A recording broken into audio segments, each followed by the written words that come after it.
علیکم نوی ویډیو سره تاسو ورکلې وایو امید لرم چې تاسو ټول به روز خوشاله وئ ژوند په مزو کې به پښتو مشهوره اداکاره نجیبه پیس چې په دلوبا باندې مشهوره ده د هغې د مرګ ټول حقیقت راښکاره شوی څو ورځې مخکې په سوشل میډیا باندې نجیبه پیس د دلوبا د مرګ پوسټونه خپاره شوي نو د هغې باره کې ټول حقیقت راښکاره شوی که چې تاسو د دې پوره حقیقت نه ځان خبر وغواړئ که اوسه پورې چا زموږ د چینل مخه نوي سبسکرایب کړئ زموږ د چینل مخه سبسکرایب کړئ ته د دې چینل څخه مخه ووهئ چې د موږ یوه نوې معلوماتي ویډیو تاسو ته په اسانۍ سره ملاویږي د پښتو مشهوره اداکاره نجیبه پیس چې په دلوبا باندې مشهوره ده دې به مخکې د پښتو ډرامې سازولې او هغه ډرامې به ډېرې زیاتې وویل کېدلې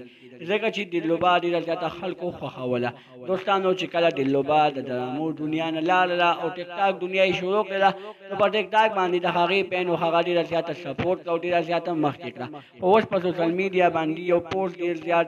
تیزۍ سره خپور شوی دی د پښتو مشهوره اداکاره نجیبه پیس چې په دلوبا باندې مشهوره ده د هغې د مرګ واقعه یې مخکې کړې ده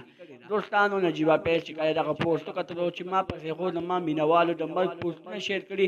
نجیبه پیس په لایو باندې راغله او په ژړا شوه او دوی ویلې چې زما هېڅکله هم زما د خپلو ملګرو نه زما د خپلو مینهوالو د دا امید نه و چې زما مینهوال به ما ته څه داسې حرکت وکړي یا به ما لپاره څه داسې پوسټونه وکړي نجیبه پیس وایي چې هېڅکله ما داسې حرکت نه لرو خو چې تاسو کله هېڅکله داسې حرکت وکړو زما په زړه کې ډېر زیات غم پیدا شو دوستانو که زموږ دا ویډیو خوښه شوي وي زموږ د چینل مخه سبسکرایب کړئ ته د نشان څخه مخه ووهئ چې زموږ هر یوه نوې معلوماتي ویډیو تاسو ته په اسانۍ سره ملاویږي